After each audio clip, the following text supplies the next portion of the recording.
es savos 35 gados paaugstināju testosteronu par vairāk kā 100%. Mūsdienu realitāte ir tā, ka vīriešu testosterona līmenis samazinās pēc aptuveni 30 gadu sasniegšanas.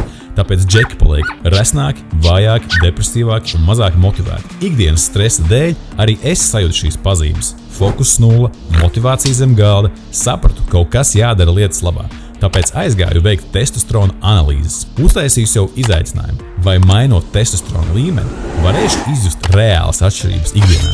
Veicu pirmās analīzes. Rezultāts – šokējoši zems T līmenis – 3,4 nanogrami uz mililitru. Orientējoši šāds T līmenis ir 80-gadīgajiem opiem. Motivācija šo uzlabot pieauga drastiski.